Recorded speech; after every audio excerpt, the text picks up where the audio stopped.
Hello everyone, welcome to another Rick's Picks. Today I'm doing my review of the Leonardo figure from the IDW comic books by Loyal Subject. So what I'm going to do is I'm going to take a look at him in box, and I'm going to take a look at the figure and his accessories, and then I'm going to give you my thoughts on him. Also this week I'm doing reviews on the other three Turtles and Shredder from the IDW comic books. So if you like any of these videos, go ahead and hit that thumbs up, share, and subscribe.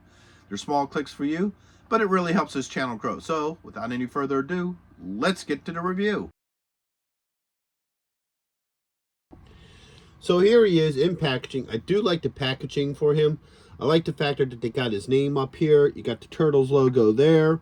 You get this nice open clamshell so you can see the figure and all his accessories. You got Loyal Subject up here, and you also have your age restrictions. Spin it around this way, you get this nice piece of art here of of Leonardo. You get the Turtles logo up here. Spin it around this way. You get this nice picture of Leonardo, the action figure. All his accessories, a little bit about him in the comics. And then you get a little bit of legal around here. Spin it this way. You get another picture from the comics. Right, the top, there's nothing really there. And in the bottom, you get the rest of your legal and SKU. So, with all that being said, let's open him up and see what he's about. Alright, so here we have Leonardo out of packaging. He's a nice looking figure. I like the scratches and details. I like how he has his slash going across. So let's give him the spin around. Alright, once again, the same thing with like how I said with the other figures. I would really like to see a nice wash on these figures. I think it would make them really pop and really stand out. And I think he should also have a little extra deco.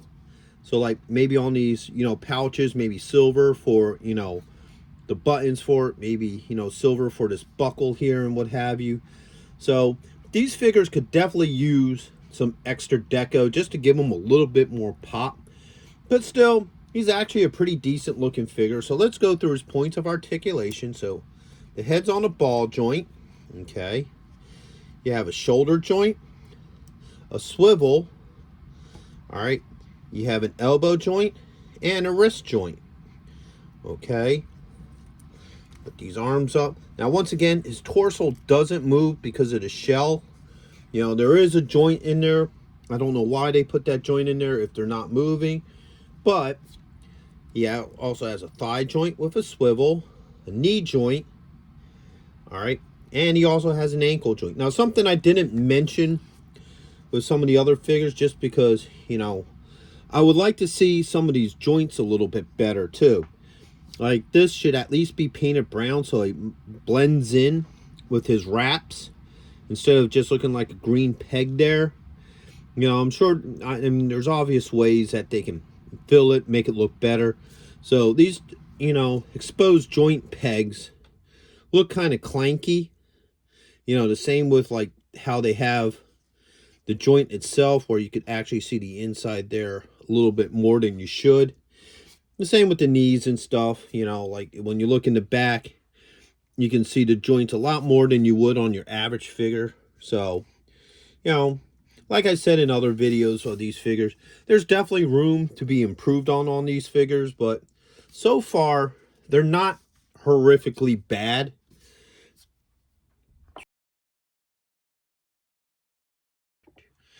So let's look at his accessories. First off, he comes with a card. All right, so he comes with this nice card that has the comic book art on the front with his name. And in the back, you have your action figure with a little bit of information about him. All right. He comes with, obviously, 2 katanas. So he has 1 and 2. All right. He comes with 4 hands. So he has this open hand. All right. He has this hand here, which looks like it's might be able to use to hold a weapon. All right. He has this open hand. Okay, put that over there. This open hand. All right. And it looks like he comes with 2 Wakazakis. All right, so you got 1. Okay. And you have 2. All right. He has 2 of the bandanas. All right. Now he does have an alternate head, but right now it's sitting in the container of hot water because I've been noticing with these figures it's really hard to put the new heads on, so I'm letting them soak in some hot water so that way I don't spend 15 minutes trying to show you how to, you know, put a head on. All right, then he has like these swoop effects for his swords. So I'm really interested to see how well these work with them. So you got 1, and then you got 2. All right. So first off, we're going to swap the heads. So the heads usually pop off pretty well. All right. Now, you do hook the bandana on here. All right. Just like that. No issues. All right. Get his head out of the hot water here. So this is this head here. This is the one with the normal eyes. Okay. So this should just pop on really nicely because it's been sitting in the hot water for a minute. There we go. All right. No issues. All right. And his bandana just pops right in there without any issues. All right. So now let's see what kind of hands these are. I guess this is a type of way to hold the sword. So let's pop on these swords in this hand and see what it's all about. All right. So you can have them hold the sword in there. Now, I don't know if that's meant to be like some sort of weird hold or I don't know. I don't know what's up with this hand. It's kind of odd. It looks like it's meant to hold a sword. Maybe it's for reverse carry? Yeah, I would think that would look really nice with the reverse carry of a sword. I kind of like how that looks. All right. So let's pop that out of there. Let's get one of the other hands. Let's put this sword hand. Oops. Put this one in. We'll take this hand out. Actually, you know what? Keep this one in because we'll use one of the Tantas in here. Actually, I'm sorry, Wakazakis. And then, yeah. Actually, that fits. That actually looks kind of cool with that. I like how that looks. All right. And then you could get the katana in this hand. All right. So once it, ooh, whoa, that wasn't good. Once again, I have the same problem with these figures as I do with all the other ones, is that these fingers are really, really tight. And man, I don't like how that just happened. Okay. I'm not liking that. The problem is, all right, got a little bit of a loose spot here. I'm really afraid of this sword breaking. So we're going to try this other one. And because they're so tight, there's nowhere you can really hold the sword to really put it in. There it goes. So it does fit in there. It's really tight. You may want to do, you may want to soak these in some hot water before you put your swords in there. Just because of the factor that the sword blade is really flimsy. And I would really be afraid that that would break.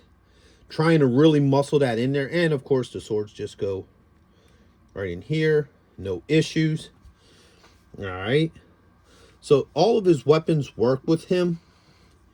Alright. I think it would have been cool if he would have had a spot for the Wakazakis as well. I think that would be really neat. So let's see how this flame effect works on, well, not flame, it's like I guess a movement. So there you go. It slides right on there. No issues. So if you want to make it look like he's slashing something with that, you can. All right. So that's kind of cool. It's a neat effect. It's a little bit extra, which is kind of cool. I like the factor that they thought up some extra things for these figures.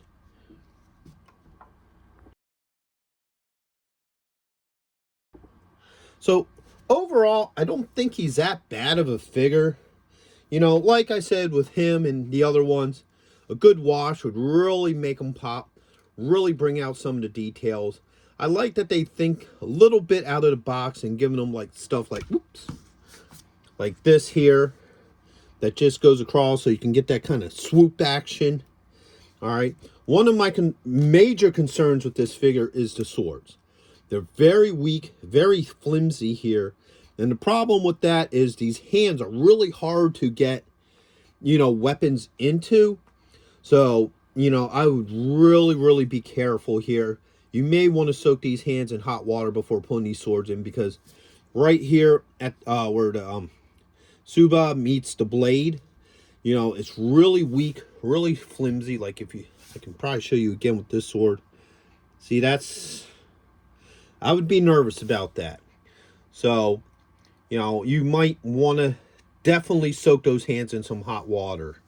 So, other than that, you would probably look good sitting on the shelf with the rest of your turtles. I mean, if you're not going to be moving these swords in and out of hands that much, it may not be a problem, but that's definitely an area of concern.